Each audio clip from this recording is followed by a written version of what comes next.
Dear colleagues, we're on day 126 of Ukraine heroic resistance to Ukraine's invasion. My name's is Natalia Starapkava. We're continuing our series of briefing at Media Center Ukraine. With us is Vitaliy Kim, head of the Mykolaiv Regional Military Administration. Pane Vitaliy, hello. Hello. We know that the enemy is shelling the Mykolaiv region. What is the situation in the region at the moment? The situation is difficult because only yesterday 11 missiles were hit at the were sent at Mykolaiv. Region. Oh no! Yesterday we had people who died in Ochakiv. Among them was a 6-year-old child and a 3-month-old um, child is now in hospital. The doctors are fighting for her life. We had 8 missiles today. One hit a high-rise, and 4 people are dead. 5 are wounded. We're continuing. Rescue works are continuing. So as of right now, there's a lot more missiles, a lot more strikes, including the regional center and towns that are very far from the front line. What do you think the enemy? What do you think the target was for the enemy?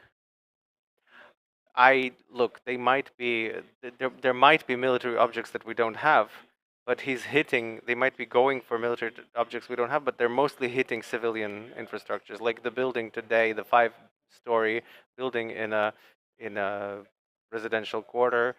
There was the cinema and garages in Ochakiv. There was a riverbank. There was the local stadium where definitely nothing can be dislocated. So they're just, I think they're trying to frighten the local population, demoralize our military. How safe is it to stay in Mykolaiv today? It's not at all safe. We cannot calculate where the enemy might strike. They're not keeping to any norms of combat. They're hitting civilian objects all the time. So Mykolaiv is not safe at the moment. It's even more unsafe than if we compare it to 3 weeks ago. How are people acting? Are they staying in the city? Are they leaving? We have the constant flow of people. Many people come in from neighboring villages where they watch their properties. They take care of their stuff and then they leave. So we constantly have about 250,000 people, residents in Mykolaiv. Many also come in. As far as I have many examples when, let's say, there's a village that's very close to the front line. Let's say 5 kilometers. 30% of the population simply refuse to leave, and every day they clean up after missiles. They plant flowers. A lot of residents of Mykolaiv don't want to leave, regardless of anything. They have nowhere to go. They don't want to leave their homes. Coming back to the objects that were hit by missiles, what kind of works are going on? What is any kind of work still being done? Are there victims being helped? No, right now rescue work is continuing. Let me tell you, we have we have 4 people died, 3 were rescued. We're continuing to clear the rubble in this specific building. They're continuing to clear the rubble. What are the preparations for the school year for students and school kids in the Mykolaiv region? Yeah, this is still. Let me be a little clearer. Sorry. Let me be a little bit more precise. Just a second. Yeah. So the school year 2020, 2022-23, we're working together with the local authorities to start the school year on September 1st offline and let the kids study at schools. We're giving the most attention in preparing this year to security, safety of the students and everybody who's involved in the school process. Among our priorities are, first of all, we will check every school and adjacent territories uh, and test it for explosives. We need make sure that we have quality, high quality civilian information system, so that children who are blind or deaf can also get this information. We will look at evacuation paths, and we'll be looking at whether there are shelters in those schools for everybody who's involved in the process. These structures also have to be inclusive. If this is not possible, if it's impossible to if it's impossible to ensure shelters for everyone, then we might turn to shifts, studies of several shifts. We also intend to provide sufficient water and medications for everyone.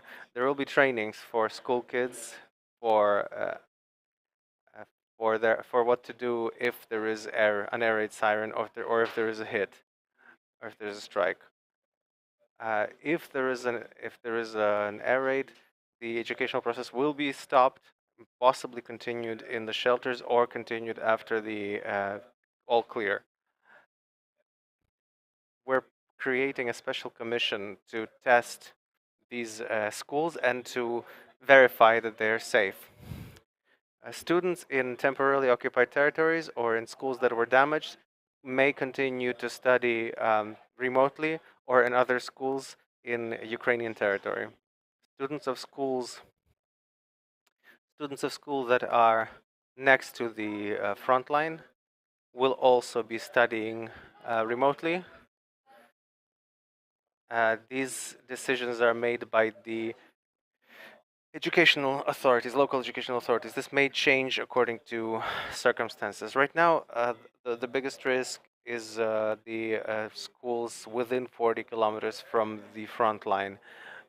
We will create local commissions together with the rescue authorities and rescue bodies. We're also evacuating uh, voluntary evacuation for the internally displaced.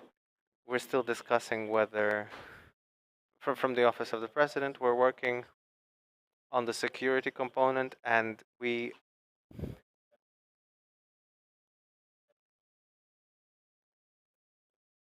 trying to create a situation where this year, if children have been evacuated, they might have an easier time getting into universities based on.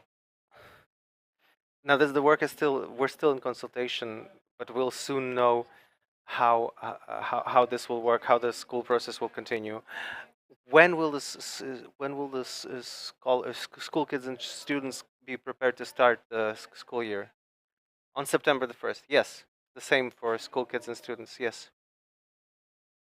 We also know that there was an exchange of the prisoners of war in Mykolaiv region. What do you know about this? Look, it's